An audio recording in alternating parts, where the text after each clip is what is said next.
ያለን ጾሙ እስክፈታ ብቻ ነው እንጂ ጾሙ ሲፈታ እንገናኛለን። ምን ማለት ነው? ልክ የክርስቶስ ትንሣኤ በሚከበርበት ቀን 50 ቀን የጾመው ሰው ሁሉ በዛ በአንድ ቀን ሁሉንም ነገሩን ያጣል ማለት ነው። ወዲያው ጭፈራ ቤት ይገባል። የ50 ቀኑን በረከት በአንድ ቀን ያጠፋዋል ማለት ነው። አይታችሁ ከሆነ አሁን በዓል አከባበር እኛ ኦርቶዶክሳውያን የራሳችንን በዓል በመጠጥ በጭፈራ በምናምን በዚህ በዓለማዊ ነገር ስለምናከብር ትንሣኤ ሲሆን ልደት ሲሆን ጥምቀት ሲሆን ሚዲያዎች ሁሉ ዘፈን ነው የሚያስተላልፉት፣ ጭፈራ ነው የሚያስተላልፉት። የኛ በዓል እንደዛ አድርገው ቆጥረውት ማለት ነው። እጅግ በጣም እኮ የሚያሳዝን ነው። ቅድም እንደተባለው የኛ በዓል በቅዳሴ በሰዓታቱ እንደዚሁም ደግሞ በማህሌቱ እዚህ መንፈሳዊውን ዓለም የጠበቀ አይደለም። በአብዛኛው ቦታ እኛ የምናከብረው ቤተክርስቲያን ስንመጣ ግን ሙሉ በሙሉ በእነዚህ መንፈሳዊውን ዓለም በጠበቀ ስለምከበር እኛ የምንጠብቀው ልደት ቀን ጠዋት ቤታችን ቴሌቪዥን ስንከፍት ሊቃውንቱ ሐሳብ ሲሰጡ፣ ዝማሬ ሲቀርብ፣ የመንፈሳዊ ነገር ሲቀርብ ዝም ብላችሁ እስቲ የሌላውንና የኛን በዓላት ዝም ብላችሁ በሚዲያዎች ላይ ሁሉ የኛ በዓል ሲሆን ዘፈን ነው የሚቀርበው፣ የኛ በዓል ሲሆን ጭፈራ ነው የሚቀርበው። ይሄ የመጣው እኛ ለበዓላት የሰጠነው ትኩረት እጅግ በጣም አናሳ ስለሆነ ማለት ነው። ስለዚህ በዓላችን ጥምቀተኛ በዓል ነው፣ የኦርቶዶክስ በዓል ነው፣ ምንም ጥያቄ የለውም። ልደተኛ በዓል ነው፣ የኦርቶዶክስ በዓል ነው። ትንሣኤኛ በዓል ነው፣ የኦርቶዶክስ በዓል ነው። ይሄ ስንል የኛ በአባቶቻችን ቀኖና የመጣ በዓል ነው። ቀኑንም ሁሉንም ነገር የሚወሰነው በቤተ ክርስቲያን ነው።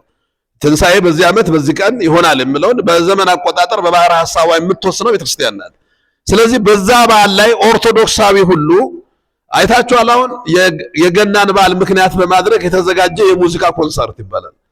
የኛን በዓል አካቶ ለምንድን ነው የሙዚቃ ኮንሰርት የሚዘጋጀው? የትንሣኤን በዓል ምክንያት በማድረግ የተዘጋጀ የሙዚቃ ድግስ ይባላል። ይተዋወቃል። በዛ ላይ ሄዶ የሚያድረው ክርስቲያኑ ነው፣ ኦርቶዶክሱ ነው። በዛ ቀን ማታ ቤተክርስቲያን መምጣት ሲገባ በዛ ቀን መጥቶ እንደተባለው ክርስቲያን እኮ ቢያንስ በዓመት 3 እኮ ስጋውና ደሙን መቀበል አለበት። ቢያንስ በክርስቶስ አብይ በዓላት በልደቱ፣ በጥምቀቱ፣ በትንሣኤው ቅድም እንደሰማነው ስጋውን ደሙን ለመቀበል ራሱን ያዘጋጃል እንጂ መጨረሻ ጾሞ ያን ሁሉ ጊዜ አስቀድሶ ልክ ክርስቶስ ተነስቷል ሲባል እሱ ይሞታል፣ በተራው ወደ ኃጢአት ይገባል። የክርስቶስን ትንሣኤ እኛ በሞት ነው የምናከብረው ማለት ነው። ስለዚህ የበዓል አከባበራችን ቅድም ሲባል እንደነበረው ሙሉ በሙሉ ኦርቶዶክሳዊ፣ ክርስቲያናዊ፣ መንፈሳዊ መሆን መቻል አለበት። እኛ በዓልን የምናከብረው ቅድም እንደተባለው ለእግዚአብሔር ያለንን ለቅዱሳን ያለንን ፍቅር የምንገልጥበት ከዛ ደግሞ ከበዓሉ ረድኤት በረከት። አሁን አይታችሁ ከሆነ ዘንድሮ ገና ሮብ ነው የሚውለው። ብዙ ሰው ስለ ገና ሮብ መዋል የሚጨነቀው ይበላል አይበላም ወይ ብሎ ነው። ጥያቄውም ይሄው ነው። ሮብ ነው የሚውለው ይበላል፣ ሮብ ነው የሚውለው አይበላም። አሁን ስለምበላና ስለማይበላ እንጂ ልደት ነው ሮብም ይዋል አርብም ይዋል ክብሩ ያው አምላክ ሰው በመሆን ካገኘነው ክብር እኛ በመጾም ያገኘነው ክብር ስለማይበልጥ ስጋውን ምግቡን ብንበላ ችግር የለውም። ግን ያኛውን አይደለም ብዙ ሰው የሚያስበው። ቅድም ስባል እንደነበረው ዶሮ የምታረደው 12 ሰዓት ነው 2 ሰዓት ነው። ጥያቄዎቻችን ሁሉ እዛ ጋር ያጠነጠኑ ናቸው። እንደዚህ የሚለው ቅዳሴው በዚህ ሰዓት በስንት ሰዓት ቤተክርስቲያን እጄ ስንት ሰዓት አስቀድሼ ልጆችን ይዤ መጥቼ ከዛ ደግሞ ተመልሼ ቤት ገብቼ የተቸገሩትን ጠይቄ መንፈሳዊውን የበዓል አከባበር በተለይ በዚህ በ21ኛው መቶ ክፍለ ዘመን እጅግ በጣም ከኦርቶዶክሳውያን እየራቀ ነው። በእኛ በዓል ዳንኪራውና ሌላው እየበዛ ነው። ያው በሰፊው የኔታ ስላነሱት እዛ ላይ ቅድም እንደተባለው እስቲ ወደ ኋላ መለስ ብለን እኛ በመዝሙር ስናከብር እኛ በቤተክርስቲያን መተን ስናከብር በሙዚቃ ድግስ የሚያዘጋጁ ሰዎች እኮ ሰው ካጡ አያዘጋጁም። ማን ይገባላቸዋል? ሰው ወደ ቤተክርስቲያን ከመጣ የሙዚቃ ድግሱ የለም። ጾም ስገባ ጾሙን ምክንያት በማድረግ ያሳቅቅል ይላል። ጾም ስፈታ ጾሙን ምክንያት በማድረግ ደግሞ የሙዚቃ ድግስ ይላል። ስገባም መከራ ነው፣ ስወጣም መከራ ነው። በሌላ መንገድ እንዲሄድ ነው የምናደርገውና ይሄንን በደንብ ብናየው ጥሩ ነው። በሰፊው ስለተሰጠን ስርዓተ ቤተክርስቲያን ላይ የተነሱ በጣም ወሳኝ ጉዳዮች አሉ። ምዕመናን የክርስትናን መሰረት አንዱ ስርዓተ ቤተክርስቲያን ነው። አንድ ክርስቲያን ስርዓት አልባ ከሆነ ቀጥሎ ታሪክ አልባ ነው የሚሆነው። ታሪክ አልባ ከሆነ ሃይማኖት አልባ ነው የሚሆነው። ሃይማኖት አልባ ከሆነ አምላክ አልባ ነው የሚሆነው። ከስርዓት ነው የሚጀምረው። ስርዓትን የተወሰው መጨረሻ ላይ አምላክም አይኖረውም። የኛ ቤተ ክርስቲያን ደግሞ ትልቁ መገለጫዋ ስርዓተ አምልኮዋ ነው። እኛ ኦርቶዶክስ ብንለውን እኮ እንኳን ፍቺውን ስንፈታው ኦርቶዶክስ ማለት እውነተኛ አምልኮና እውነተኛ አስተምሮ ማለት ነው። የኛ አምልኮ ራሱ ትክክለኛ ነው። የአምልኮ ትክክለኛ መገለጫው ደግሞ ስርዓቷ ነው። ስርዓተ ቤተክርስቲያን ነው። ቤተክርስቲያን ስንገባ ከደጁ ጀምሮ አሁን ትላንት ማታ ዛሬ ለመምጣት ስርዓት አለን። በጊዜ ታጥበን ተዘጋጅተን ተኝተን ቅዳሴው ለመድረስ ልጆቻችንን አስተኝተን ከዛሳ በተቻለ መጠን ቅዳሴ ሳይገባ አሁን በጣም የሚገርመው ብዙ ሰው እዚህ ባህር ዳር አላቅም እንጂ አዲስ አበባ ስፒከር ይሰማል። እግዚኦታ ሲባል ህፃን ልጁን ይዞ ሮጦ ይመጣል። ስጋው ደግሞ ቀምቶ አይቀመጥም፣ ተመልሶ ይሄዳል። ይሄ እኮ ዘረፋ ነው። ዘረፋ ስጋው ደግሞ ዘርፎ መሄድ ማለት ነው። ይሰማል፣ ድምፁን ቁጭ አድርጎ ይሰማል። ልክ እግዚኦ ሲባል ህፃን ልጅ ይዞ ሮጦ ይመጣል። ተሰልፎ ቁርባኑን ይቀበላል። አይቀመጥም፣ መቀመጥ የለም። ወጥቶ እንደገና ወደ ቤቱ ይሄዳል። ልጁ ራሱ ምን እየሆንኩ ነው ብሎ ህፃኑ የት ነው የመጣሁት? እንዴት ነው ያደረጉኝ? የት ነው ይዞኝ የሄዱት ይላል። ለዚህ ነው ስርዓተ ቤተ ክርስቲያን ላይ ቅዳሴ ስናስቀድስ አይታችኋል። አሁን ታምረ ማርያም ስንነበብ እኮ የሚለው ነገር አለ። የታወቀ ኃጢአት ምክንያት ደዌ ካልከለከለው በቀር ሁሉም ስጋውና ደሙን ይቀበል። ይሄ እኮ ሌሊት ላይ የምንነበበው ነው። የታወቀ ምክንያት ኃጢአት ደዌ ካልከለከለው በቀር ልክ ታምሯን ሰምቶ ስጋውና ደሙን ይቀበል ነው። ከዛ ጊዜ ጀምሮ ነው ቤተ ክርስቲያን መምጣት ተገቢ እንደሆነ የምንነገረው። ይሄ ስርዓተ ቤተ ክርስቲያን ነው። ከዛ በኋላ ዝግጅት አለ።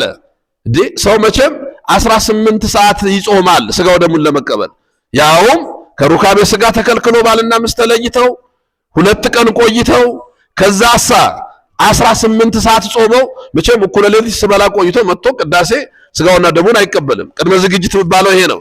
ጾም አለው፣ ጸሎት አለው፣ መንፈሳዊ ዝግጅት አለው። ቅዳሴ አይታችሁ ከሆነ ዝግጅቶች አሉት። ቅድመ ቅዳሴ ያለው ዝግጅት አለ። ካለባበሳችን ጀምሮ ዝግጅቶች አሉት። ከዛ ቀጥሎ በቅዳሴው ላይ ደግሞ ንቁ ተሳታፊ ሆኖ ቅዳሴውን አስቀድሶ ስጋውና ደሙን ተቀብሎ በሰላም ግቡ። አሁን ቅዳሴ ላይ 3 አዋጆች አሉ። በደንብ ሰምታችሁ ከሆነ የመጀመሪያው አዋጅ መንግስተ ሰማያት ቀርባለችና ንስሐ ግቡ ይላል። አሁን ይሄንን አዋጅ ይሰማል ሰው፣ ለንስሐ ይዘጋጃል። ሁለተኛው አዋጅ ብሉ የሚል ነው። የካህኑ አዋጅ አለ። ንጹሕ የሆነ ከቁርባኑ ይቀበል፣ ንጹሕ ያልሆነ ደግሞ የቅድሙ የዲያቆኑን ቃል ሰምቶ ንስሐ ገብቶ ለስጋው ደግሞ የተዘጋጀ ይሁን። ንጹሕ ማለት ንስሐ የገባ ማለት ነው። ከዛ አሁን ቅዳሴ ሲያልቅ ዲያቆኑ በሰላም ግቡ ይላል። ወዴት? ወደ ቤታችን። የትኛው ቤት? የሰማይ ቤት። ይሄኛው ቤትማ ፈራሽ ነው። ከጎዳና ተነስቶ መጥቶ የሚያስቀድሳል እኮ ቤት የሌለው። ወደ ቤት በሰላም ግቡ ማለት ያኛውን መንግስቱን ውረሱ ማለት ነው። ይሄንን ወደ እግዚአብሔር መንግስት የምንገባበትን ከመጀመሪያው ስርዓት ጀምሮ ተሳትፈን ወደዛኛው ቤት ለመግባት የምንዘጋጅበት ነው። ስለዚህ በቅዳሴ ስርዓታችን ላይ ሁል ጊዜ ክርስቲያን ስጋው ደሙን ለመቀበል በነገራችን አሁን ደካሞች ሆነን እንጂ እኮ ያስቀደሰ ሰው ሁሉ ይቆርባል። ያስቀደሰ ሰው አሁን የግብጽ ኦርቶዶክሶች በዚህ የተሻሉ ነው። እኔ አንድ ጊዜ ጅማ የገጠመችኝ ከውጭ የመጣች ዶክተር 2 ሳምንት ጅማ መጣቆየች። የኮፕት ኦርቶዶክስ ናት የግብጽ። ስታለቅስ ልጆች ያገኙዋት ምን ሆንሽ አሏት። ወይ ይኸው ከግብጽ ከመጣ 2 ሳምንት። ታዲያ ምን ሆነሽ ነው የምታለቅሽው? 2 ሳምንት በሙሉ አልቆረብኩም አለች። 2 ሳምንት ስላልቆረብኩ ነው ማለቅሰው። አሁን እኛ ሳንቆርብ ስንት ዓመት ሆኖ ነው ይሆን ወደ ስጋው ደሙ ሳንቀርብ? ተመልከቱ። 2 ሳምንት ሙሉ ከስጋው ደሙ ስለራኩኝ ነው። አሁን ስርዓታችን ከዛ ነው የሚጀምረው። እኔ ትላንት ከካህናቱም ጋር ስናወራ ነበር። ስርዓት ቀስ እያለ ስጠፋ ወደ ጥግ ይሄዳል። የሩሲያ ኦርቶዶክስ አለች፣ ያው እንደኛ ኦሪየንታል ባትሆንም ስርዓተ ቅዳሴ ያላቸው። በተለይ ይሄ ሶሻሊዝም ሩት ዓለም በደንብ አድርጎ አጥፍቶት ስለነበረ ህዝቡን በዛን ጊዜ አንድ ተማሪ ከኢትዮጵያ ወደ ሩሲያ ሄዶ ነበር። እስቲ ቅዳሴያቸውን ብሎ ከሰዓት በኋላ ይሄዳል። ከሰዓት በኋላ ሄዶ ስመለከት ህዝቡ ሁሉ ግማሹ አፕል ግማሹ ብርቱካን ይዞ ቅዳሴ ላይ ብርቱካን እየበላ ያስቀድሳል። ሁሉም ጫማውን ለብሶ ነው የገባው። እኛ ጋር ማውን የተጀመረ አይደል ምግብ ይዞ መግባት? በጣም እኮ ያሳፍራል። የፈለገ ቢሆን እንዴት ምግብ ተይዞ ቤተ መቅደስ ይገባል? እንዴት የምበላ ልጅ ከሆነ እኮ ብስኩት ውጪ ዋጥተን እኮ መብላት እንችላለን። የሚጠቡ ልጆች ካልሆነ በስተቀር ብስኩት ይዞ ጁስ ይዞ ይሄ እኮ ካቶሊኩን ዓለም ሁሉ እያስናቅን ነው። አሁንኛ በጣም ከባድ ነው። ሳይ ያለ ልጁ ሁሉም አፕል ይበላል፣ ብርቱካን ይበላል፣ ቅዳሴው ይደረጋል አለ። ግራ ገባኝ አለ። ሳይ ሁሉም ጫማ አድርጓል አለ። ከዛ መጨረሻ ላይ ሁሉም ደግሞ ሄዶ ቆረባል፣ አፕሉን እየበላ ሄዶ ቆርባል አለ። ገረመኝና ስቆም ጳጳሱ ጠራኝ አለ። ከሩቅ ስጠራኝ አይ አልኩት አለ። ከዛ መጨረሻ ላይ ከቅዳሴው በኋላ አስጠራኝ። ከየት ነው መጣው? ከኢትዮጵያ ነው አለኝ። አዎ አይ እኛም እኮ ድሮ እንደናንተ ነበርን። ባዶ እግራችንን ነበር የምንገባው፣ ጾምን ነበር የምናስቀድሰው። ይሄ ሶሻሊዝም ባሪዮት ዓለም መጣና ሁሉንም ነገር አበላሽብን። ወጣቶቹን ኑ አስቀድሱ ስንል አይ ይርበናል አሉ። በቃ እየበላችሁ ነው አልናቸው። አይ መሬቱ ስለምቀዘቅዝ ጫማ ካላረግናሉ አርጋችሁ ነው አልናቸው። ይሄው አሁን ጫማ አርገው ምግብ እየበሉ ነው የሚያስቀድሱት። እንደኛ እንዳትሆኑ ተጠንቀቁ። አሁን ተመልከቱ፣ ቀስ በቀስ እየደረ የኛም እኮ ምን ችግር አለው ይላል ወጣቱ። በተለይ ምን ችግር አለው እንዴ? ቅዳሴ ላይ እኮ ሞባይል ከፍቶ እኮ ሄሎ ሄሎ የሚል እኮ ሰው አለ ቅዳሴ ላይ። በጣም ይገርማል። ስልክ እያወራ የሚያስቀድስ አለ፣ ቻት እያደረገ ፌስቡክ እያደረገ። እኔ ቦሌ መድኃኒዓለም ገጥሞናል። አንድ ልጅ አባቱ በመከራ ይዞት መጥቶ እሱ ጆሮ ላይ ኤርፎን ከቶ ዘፈን እያደመጠ ቅዳሴው ላይ ቆሟል። ጆሮ ላይ ኤርፎን ነው ያለው፣ ዘፈን ነው። እሱ ግን ቅዳሴ ላይ ያለ ነው መስሎ አባትየው። በጣም ይገርማል። ይሄ በጣም ጥንቃቄ ይፈልጋል ስርዓተ ቤተክርስቲያን። ስለዚህ ዝግጅቶቻችን አንደኛ ቅዳሴ ሲገባ እስቲ ስሙ፣ ይቺ ሰዓት እንዴት የምታስፈራ የምታስደነግጥ ናት ይላል ካህኑ። አብ ከልጁ ጋራ ከመንፈስ ቅዱስ ጋራ የሚገኝባት እግዚአብሔር። ማን ነው ፍርድ ቤት ውስጥ ስልክ የሚያወራ? እስቲ ጎበዝ የሆነ ጀግና የሆነ ፍርድ ቤት ገብቶ 6 ወር እኮ ይታሰራል አለው ችሎት በመድፈር ተብሎ። ታዲያ ከሰማያዊ ከምድራዊ ፍርድ ቤት ይሄ አይበልጥም? የእግዚአብሔር ጉባኤ አይበልጥም? በደንብ ተዘጋጅተን እግዚአብሔር ፊት ቆመን በእውነት ልጆቻችንን ጧት ካለቀ እግዚኦታ ላይ ከመጣ ለምንድን ነው እናስቆርባቸው? ቅዳሴ ካለቀ በኋላ መጥቶ ቆርበው ቅድም መጋቢያ ሃይማኖት ሲናገሩ ነበር። ይመጣሉ፣ ያስቆርባሉ፣ ሮጦ ይወጣሉ። ይሄ ፍጹም ኢ ክርስቲያናዊ ነው። ክርስቲያኖች በእውነት በማርያም እንግዲህ እዚህ አላቅም አዲስ አበባ ብዙ ጊዜ ስንናገር ስለነበረ ነው። ምግብ ይዞ ቤተ ክርስቲያን ውስጥ አይገባም።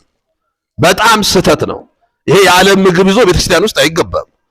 እዚህ መቅደስ ውስጥ የፈለገ ነገር ቢሆን የፈለገ ሕፃን ልጅ ከሆነ ራቅ አድርገን ከቆረበ በኋላ አውጥተን መቅመስ ካለበት የናጡት ከሆነ ችግር የለውም። የናጡት ነው ገብቷል፣ ከናቱ ጋር አብሮ ያለ ነው።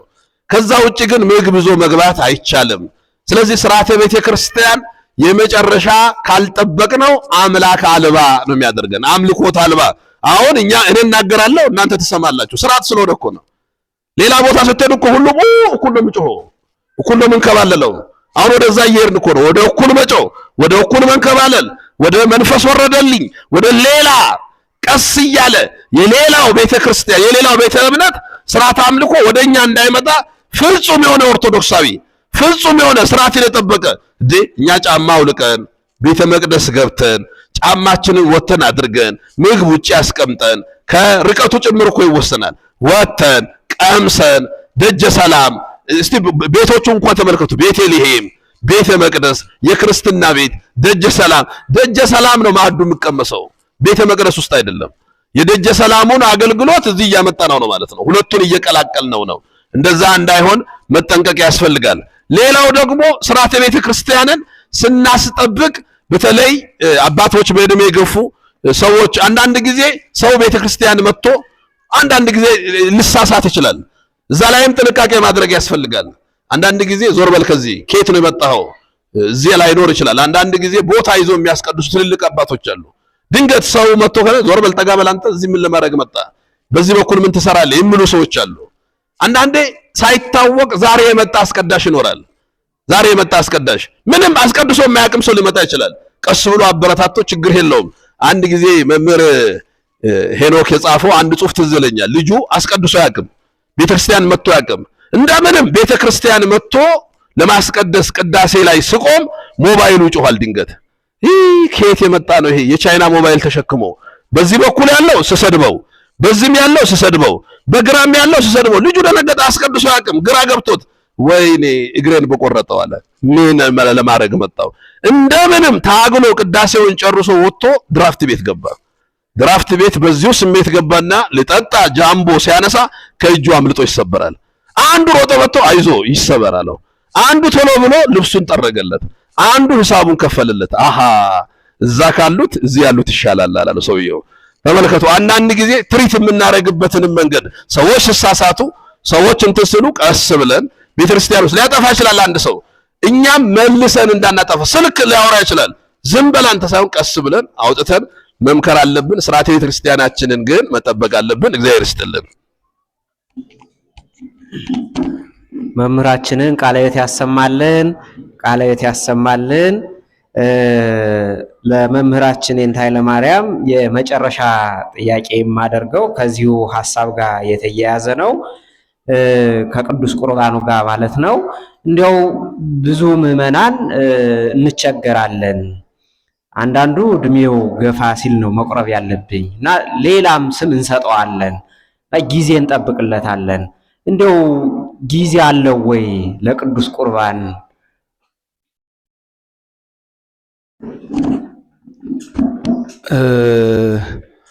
ጥሩ ጥያቄ ነው በእውነቱ። ይሄ ተደጋግሞ መጠየቅ ያለበት ነው። ተደጋግሞ መጠየቅ ያለበት ነው።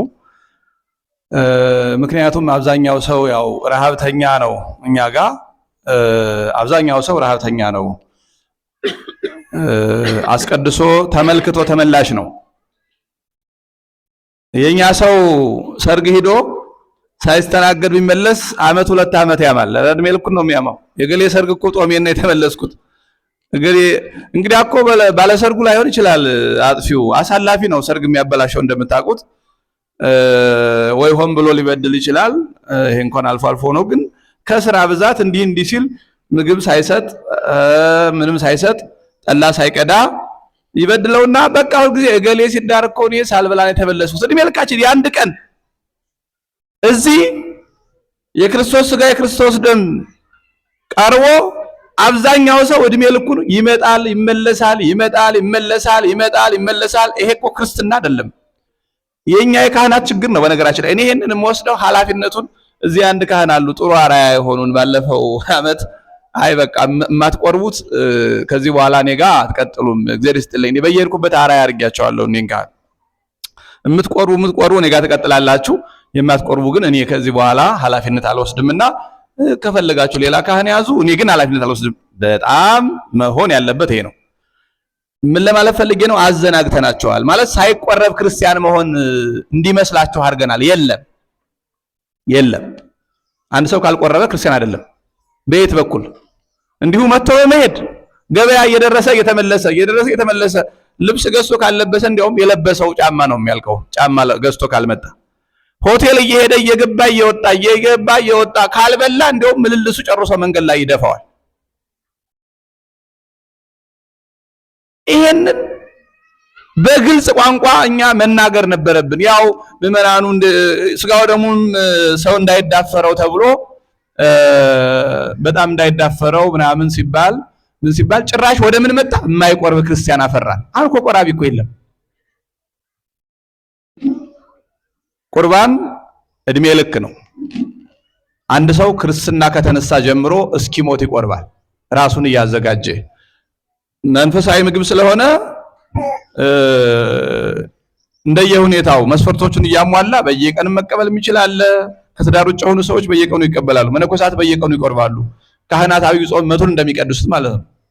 በሌላም ቀን መቱን ይቀድሳሉ። በየ3 ቀኑ በየ4 ቀኑ በሳምንት ሰምታችኋል። ቅድም 15 ቀን ይቺ ሴትዮ 15 ቀን ሙሉ ስጋውን ደሙን ሳልቀበል ብላ አለቀሰች ማለት ምን ማለት እንደሆነ ገብቷችኋል? በቃ ከዛ በፊት ስጋው ደሙን ሳትቀበል በፍጹም 15 ቀን አይሞላትም ማለት ነው። በየሳምንቱና ከዛ ባነሰ ጊዜ ትቀበላለች ማለት ነው። እዚህ ደግሞ 40 ዓመት የሞላው አለ፣ 50 ዓመት የሞላው አለ፣ ወደ 60 ያዘመመ አለ። ስጋው ደሙን ሳይቀበል እድሜ ልኩን። ይሄ የኛ ጥፋት ነው። እኔ አሁን ቤተክርስቲያን አንድ መውሰድ ያለባት 2 ዋና አቋም አለ። የማይቆርብ ክርስቲያንና ልጁን ወደ ቤተክርስቲያን ልኮ የማያስተምር ክርስቲያን ምንም አይጠቅመንም። በነገራችን ላይ ያልተማረ ወጣት ነገ ወደ መናፍቃን አዳራሽ ይሄዳል። ያልቆረበ ክርስቲያንም ነገ ወደ ሲኦል ነው የሚሄደውና ክርስቲያኑ በደንብ አስምሩበት።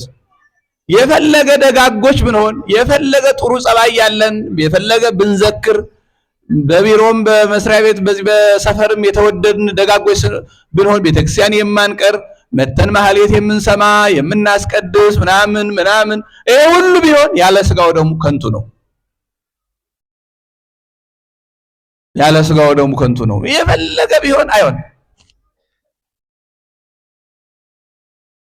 ስለዚህ ሌላ ማብራሪያን ያልጨምርም። ስጋው ደግሞ የማይቀበል ክርስቲያን ክርስቲያን አይደለም። በአጭር ቋንቋ ይሄ ግልጽ ነው። እኔ አሁን ለማስፈራራት ፈልጌ ለማጋነን አይደለም። ይሄ ሀቅ ነው። ምክንያቱም ክርስቶስ ያለው ምንድነው? ስጋዬን ያልበላ ደሜን ያልጠጣ የዘላለም ሕይወት የለውም። አለቀ።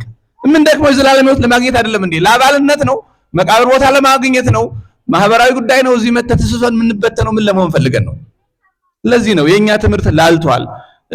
እንደ ንስሐ አባቶችም እኛም ላላ አድርገነዋል ያልኳቸው ስህተቱ የኛ ነው። ግን እናንተ መወቁት የዘላለም ሕይወት መውረስ ፈልገን ነው። ጧት ማታ ምናምን አሁን ተኝቶ ቢያረፍድ የሚመቸው ሰው አለ። እያመመው የመጣ ሰው ይኖራል። ስራ ይዞ እስከ ሌሊቱ 6 ሰዓት 7 ሰዓት ኮምፒውተር ላይ አድሮ እንደገና ደግሞ አልቀርም ብሎ የመጣ ሰው አለ። ግን እኮ ለመጽደቅ ነው አይደለ? ስጋው ደግሞ ካልተቀበለ ከንቱ ነው የሁሉ ትጋትና ድካም። ስለዚህ ስጋው ደግሞ የማይቀበል ክርስቲያን ክርስቲያን አይባልም አይደለም። ለስጋው ደግሞ መቅደሙ ምንድነው? ንስሐ መግባት ነው። ክርስቲያኖች ነን ሁላችንም፣ ይሄ ችግር የለብንም። ስለዚህ የምትቀረን ንስሐ መግባት የምትባለው ነገር ናት። ንስሐ አባት የሌለው ሰው ካለ ቶሎ ንስሐ አባት መያዝ ካለን ደግሞ ቶሎ ንስሐ ገብተን ክርስቲያን እንሁን። ክርስቲያኖች እንዴ ሐቁን ለመንገር ክርስቲያን እንሁን፣ ግድ የላችሁም። ለዛ ነው ረድኤቱም በረከቱም ሰላሙም የራቀን የውጭ ክርስቲያኖች፣ ከክርስቶስ የተለየን ክርስቲያኖች፣ ከክርስቶስ ጋር የማንኖር ከሱ ጋር የምንዋሃድበት መንገድ ስጋውን ደግሞ ስንቀበል ነው፣ ይዋሃደናል። እዚያ ውጭ ግን እንደወረ የውጭ ተመልካች ሁሌ አጃቢ። መቼ ነው ከሙሽራው ጋር እኛ የምንዋሃደው? የምንጋባው መቼ ነው? ሁሌ አጃቢ ነው እንዴ? ምን ነው? እኔ ይህንን ነገር በደንብ አስቡበት። ንስሐ መግባት በነገራችን ላይ ስጋው ደግሞ አሁን ብዙ ኃጢአት አለ። ሰው ሲሰርቅ፣ ሲቀማ፣ ሲገድል፣ ሲዘሙት ኃጢአት ነው። ስጋው ደሙን እንዳለመቀበል ያለ ትልቅ ኃጢአት ግን የለም። ሰው ያልገባው ይሄ ነው። አሁን እንደውም አንዳንዱ ሰው አብዛኛው ሰው ስጋው ደሙን የማይቀበለው እግዚአብሔርን ያከበርኩ መስሎት ነው። መስሎሃል? ስጋው ደሙን አለመቀበል የኃጢአት ሁሉ ትልቁ ኃጢአት ነው። አሁን ሰው መግደል ኧረ በስመ አብ ወወልድ ወመንፈስ ቅዱስ እግዚኦ ይላል። እገሌ እንዲሆን በዝሙት